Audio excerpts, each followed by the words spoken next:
আসসালামু আলাইকুম বন্ধুরা, জানবো ও শিখবো চ্যানেলের পক্ষ থেকে আপনাদের স্বাগত জানিয়ে শুরু করছি আজকের ভিডিও।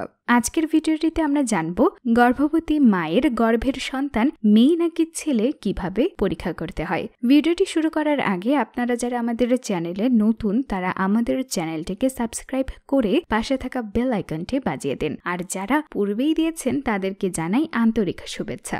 তো চলুন বন্ধুরা, ভিডিওটি শুরু করা যাক। আমরা সবাই জানি আধুনিক চিকিৎসায় আল্ট্রাসনোগ্রাফির মাধ্যমে লিঙ্গ জানা যায়, তবে এটি একেবারে নির্ভুল পদ্ধতি নয়। তবে অন্তঃসত্ত্বা মায়ের কিছু উপসর্গ আছে যেগুলো দেখে আপনি বুঝতে পারবেন সন্তান ছেলে না মেয়ে। তো চলুন জেনে নেওয়া যাক। একাধিক স্টাডিতে দেখা গেছে সকালে ঘুম থেকে ওঠার পর মাথা ঘোরা, বমি বমি ভাব এসব লক্ষণ দেখা দিলে মনে কোনো সন্দেহ রাখবেন না যে আপনার অনাগত সন্তান ছেলে। তবে শিশুটি মেয়ে হলে পেটে ব্যথা হয় এবং সকালে শারীরিক অসুস্থতা বেশি দেখা দেয়। কোন দিকে ফিরে ঘুমাচ্ছেন খেয়াল করুন। এই সময় মা এতটাই ক্লান্ত থাকেন যে শোয়ার সঙ্গে সঙ্গেই ঘুম চলে আসে। তার পক্ষে এটা বোঝা সম্ভবই হয় না যে কোন দিকে ফিরে তিনি ঘুমাচ্ছেন। এক্ষেত্রে এই কাজটি করতে হবে স্বামীকে। যদি দেখেন আপনার স্ত্রী বাদিকে ঘুমোচ্ছে তাহলে আশা রাখতে পারেন যে আপনাদের ছেলেই হবে, আর যদি ডান দিকে ফিরে ঘুমায় তাহলে মনে করবেন আপনার একটি মেয়ে হবে। আপনার পেট কি নিচের দিকে বেশি ঝুঁকে গেছে? এমনটা হলে ছেলে সন্তান হওয়ার সম্ভাবনা বেশি থাকে, আর উপরের দিকে হলে মেয়ে হবে।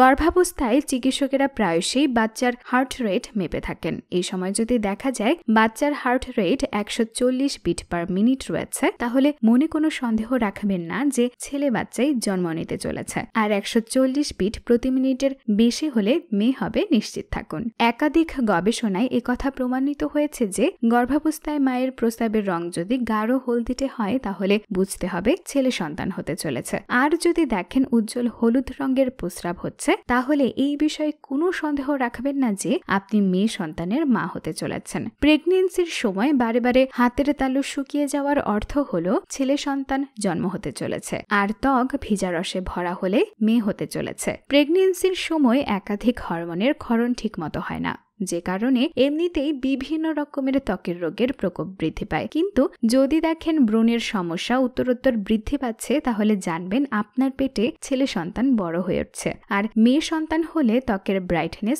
বেড়ে যায়। ভাবি মায়ের খিদে কি খুব বেড়ে যাচ্ছে? অল্প সময় অন্তর অন্তরই মনে হচ্ছে পেটে যেন ছুঁচো দৌড়চ্ছে? তাহলে তো অভিনন্দন জানাতে হয়, কারণ ছেলে সন্তান হওয়ার আগেই এমন সব লক্ষণের বহিঃপ্রকাশ ঘটে। মেয়ে হলেও খায়, তবে অতিরিক্ত নয়। অনেকে এমন খাবার হবে যেগুলোর গন্ধই সহ্য করতে পারবেন না। গর্ভাবস্থায় ভাবি মায়ের ব্রেস্টের মাপ এমনিতেই বেড়ে যায়, কারণ এই সময় মায়ের শরীরে দুধের সঞ্চয় হতে শুরু করে। সাধারণত এই সময় ডান দিকের থেকে বাঁ দিকের ব্রেস্ট একটু বেশি মাত্রায় ভারী হয়ে যায়। কিন্তু যদি উল্টো ঘটনা ঘটিতে দেখেন তাহলে নিশ্চিত থাকবেন আপনার ছেলে হতে চলেছে। আর যদি চেঞ্জ না হয় তাহলে মেয়েই হবে। মায়ের পেটে ছেলে সন্তান থাকলে দৈহিক ওজন স্বাভাবিকের চেয়ে অনেক বেড়ে যায় এবং পেটটা একটু অতিরিক্ত মাত্রায় ফোলা মনে হয়। প্রসঙ্গত মেয়ে সন্তান পেটে থাকলে সাধারণত মায়ের সারা শরীরেই মেয়েদের হাড় বৃদ্ধি পায়, এমনকি মুখেও। এভাবেই অনেকাংশে বুঝতে পারা সম্ভব হয় যে ছেলে সন্তান হতে চলেছে না মেয়ে।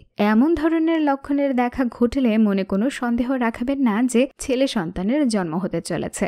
মায়ের চুলের বৃদ্ধির হার দেখেও বলে দেওয়া সম্ভব ছেলে হতে চলেছে না মেয়ে। একাধিক কেস স্টাডি করে দেখা গেছে মায়ের চুলের গ্রোথ যদি স্বাভাবিকের থেকে বেশি হয় তাহলে কোনোই সন্দেহ থাকে না যে আসন্ন বাচ্চা ছেলে হতে চলেছে। একটি আংটিকে একটি সুতোর সাথে বেঁধে নিন, তারপর শুয়ে পেটের ওপর আংটিটিকে ঝুলিয়ে দিন।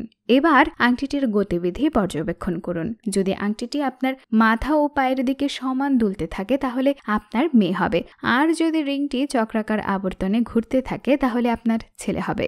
গর্ভাবস্থায় বেশি করে মিষ্টি জাতীয় খাবার খেতে চাওয়ার মানে হলো শরীরের ভেতর কন্যা সন্তান বেড়ে উঠেছে। এর পরিবর্তে এই সময় যাদের লবণাক্ত বা টক জাতীয় খাবার খাওয়ার আকাঙ্ক্ষা বাড়ে তার নাকি ছেলে সন্তান হবে। কানাডার মাউন্ট সিনাই হাসপাতালের চিকিৎসক জানিয়েছেন যদি গর্ভবতী মহিলার রক্তচাপ প্রসবের আগে কম থাকে তাহলে সাধারণত সেই মহিলা কন্যা সন্তান প্রসব করেন, আর মহিলার রক্তচাপ যদি বেশি থাকে তাহলে পুত্র সন্তানের জন্ম হয়। সো বন্ধুরা, আজকের ভিডিওটি কেমন লাগলো তা অবশ্যই কমেন্ট করে জানাবেন এবং আপনার বন্ধুদের এই গুরুত্বপূর্ণ বিষয়গুলো জানাতে অবশ্যই একটি লাইক, কমেন্ট ও শেয়ার করে দিবেন। সবাই ভালো থাকবেন। আল্লাহ হাফেজ।